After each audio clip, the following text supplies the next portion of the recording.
Assalamualaikum warahmatullahi wabarakatuh. Hamdan wa syukran lillah,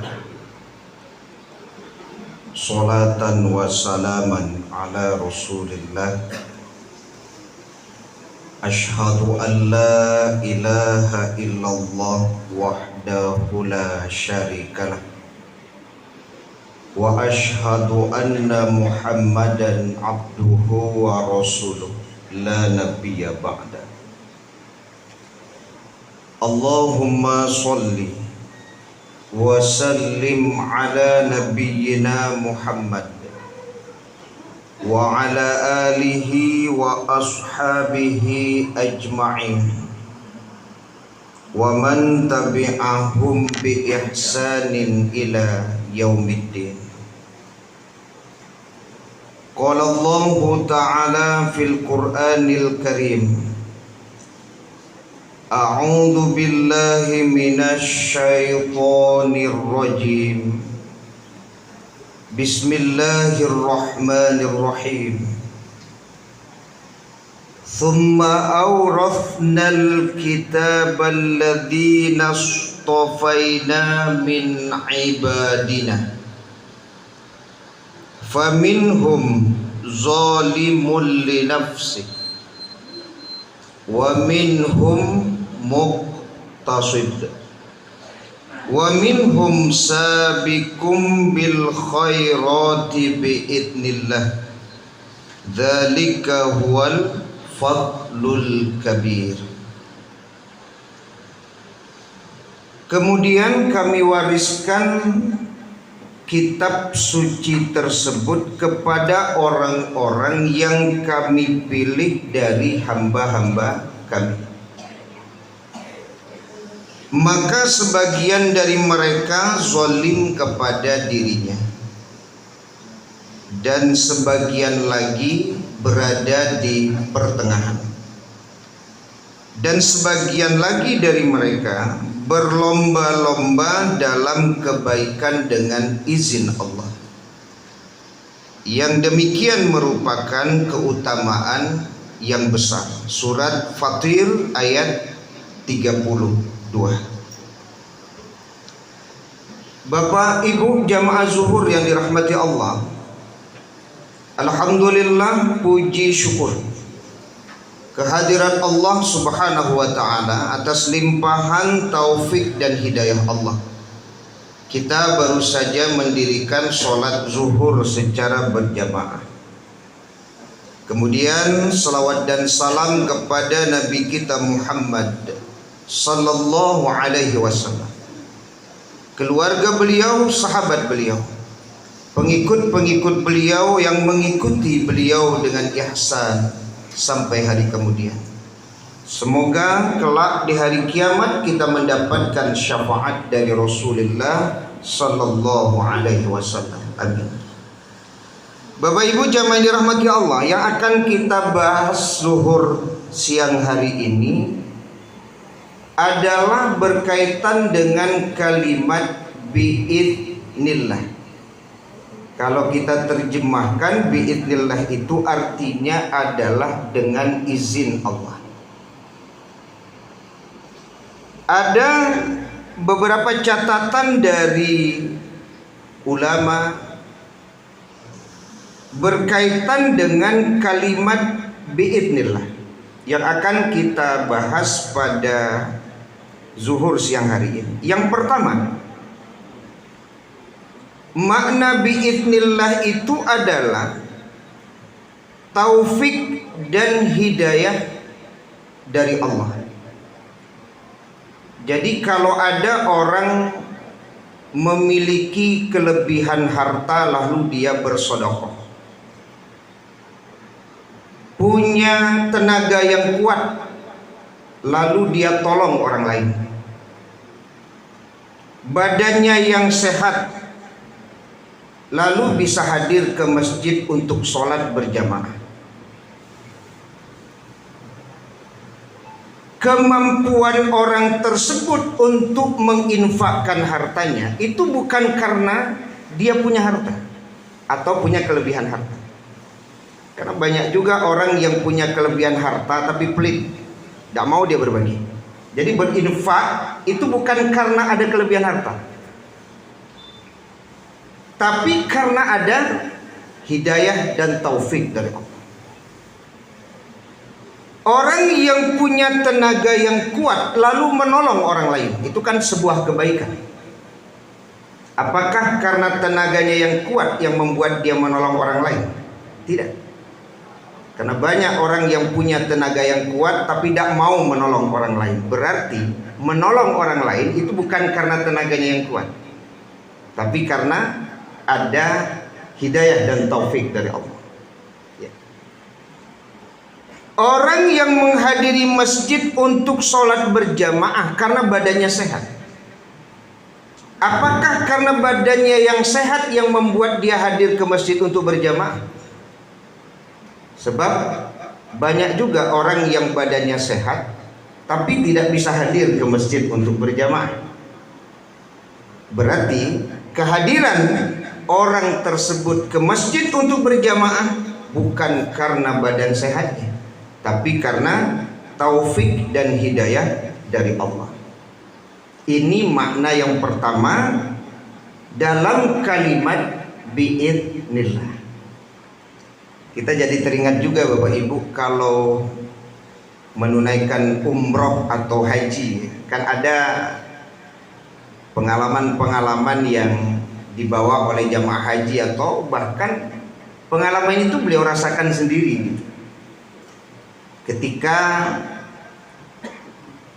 tempat penginapan atau hotel itu sebenarnya kelihatan, jarak-jarak cuma 50 meter Pak.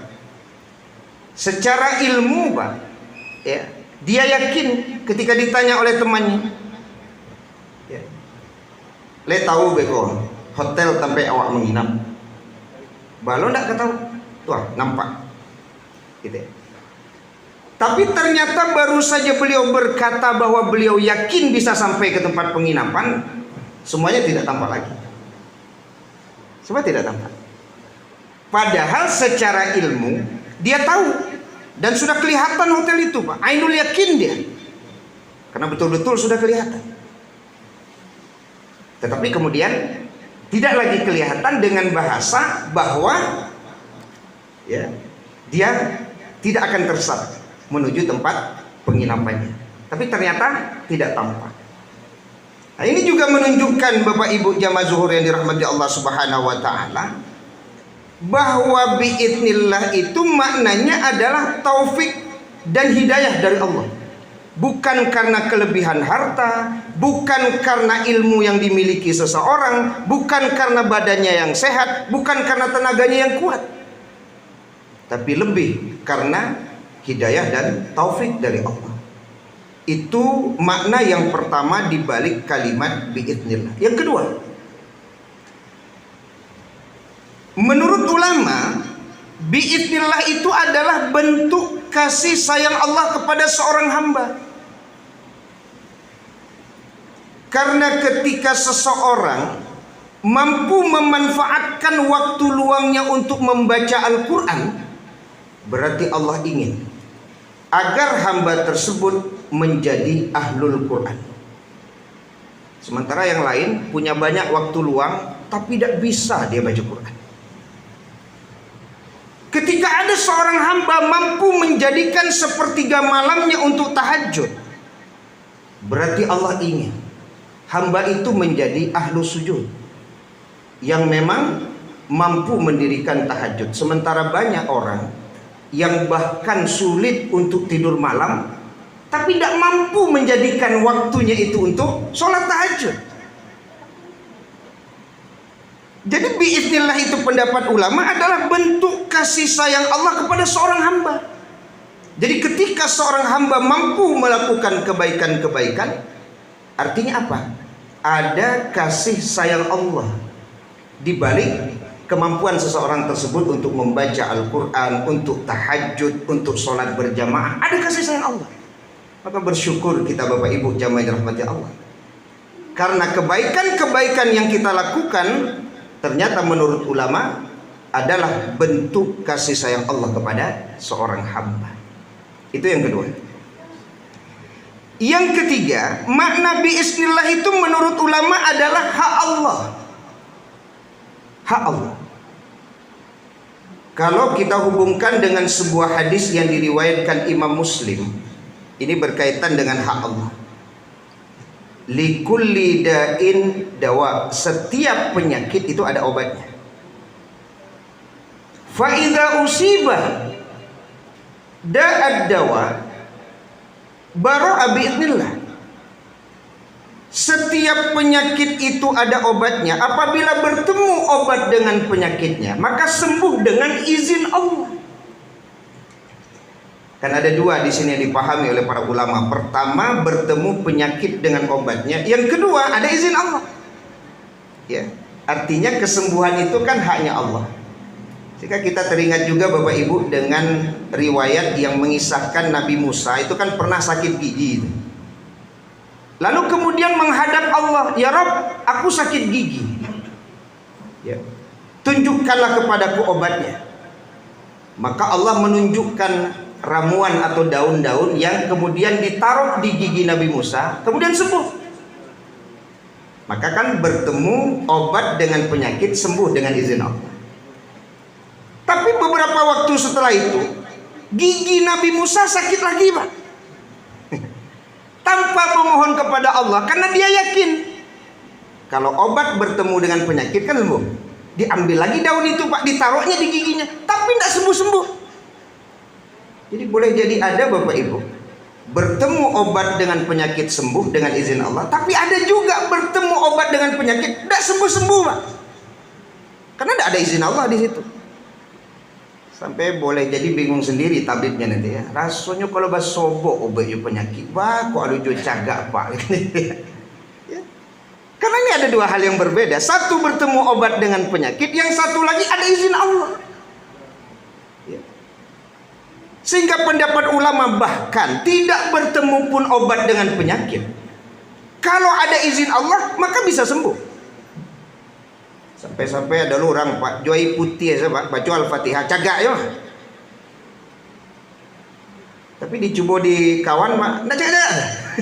Coba di kawan, Pak ada sembuh. Itu di situ ada izin Allah tadi itu Pak. Ya, baca bismillah Al-Fatihah ya kan, kemudian diminumkan kepada anaknya, sehat Pak. Di situ lebih kepada izin Allah itu. Maka hadis tersebut menurut ulama adalah motivasi kepada orang sakit untuk terus berobat. Karena tidak pun bertemu obat dengan penyakit, kalau di situ ada izin Allah, Pak. Karena Allah melihat ikhtiarnya itu tidak main-main, Pak. Ya bersungguh-sungguh dia, Pak.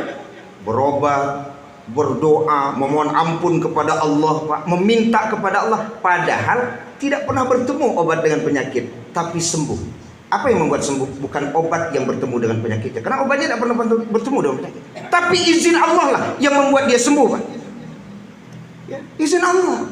Karena ikhtiarnya tadi itu, Pak. Allah melihat ini ikhtiarnya, usahanya, doanya, akhirnya mendatangkan izin dari Allah sehingga dia sembuh, walaupun tidak pernah bertemu obat dengan penyakit. Nah ini makanya Bapak Ibu yang sakit ini jangan pernah berputus asa, ya. Jangan pernah berputus asa. Kok saking berputus asa aja dokter-dokter karena ya, salah saja. WA-nya gitu dokter. Tidak ada dan menyambung. Kalau sampai kali di bawah aja. Anda aja cegak-cegak. Nah, itu berarti berputus asa. Ya. Jadi jangan dirahmati Allah Subhanahu wa taala. Itu makna biidznillah itu yang ketiga adalah ada hak Allah. Jadi menyembuhkan itu hak Allah. Menyembuhkan. Dokter hanya berikhtiar mempertemukan obat dengan penyakit. Kemudian yang keempat jamaah zuhur dari rahmati Allah, makna biidznillah itu adalah sunnatullah. Air kalau dipanaskan sampai suhu 100 derajat Celcius dia akan mendidih. Itu sunnatullah. Ada namanya evaporasi. Kemudian ada namanya kondensasi. Kemudian ada namanya presipitasi, turun hujan. Itu sunnatullah. Maka hujan buatan sebenarnya orang itu menjalankan sunnatullah tadi, Pak. Bukan berarti dia hebat bisa menurunkan hujan. Mana bisa turun hujan? Allah yang punya kuasa untuk menurunkan hujan. Orang yang membuat hujan buatan hanya menjalankan sunnatullah. dipanasi air 100 derajat Celcius mendidih. Kemudian diusahakan ada evaporasi, ada kondensasi, kemudian ada presipitasi, turun hujan, kan begitu. Menjalankan sunatullah. Berarti di situ biidnillah artinya apa? Ada sunnatullah. Kemudian yang terakhir, jamaah zuhur yang dirahmati Allah, makna biidnillah itu adalah dalam aturan Allah atau dalam genggaman Allah. Bahkan sehelai daun pun yang jatuh itu ada dalam ilmunya Allah, dalam izin Allah. Maka tidak ada di dunia ini Bapak Ibu yang kebetulan atau keberuntungan, Pak. Suami buruk, Pak, bini rancak cek kawan. Nah, itu keberuntungan. Jadi ya, jangan disebut keberuntungan, Pak. Boleh jadi di sini ada izin Allah untuk memuji, Pak.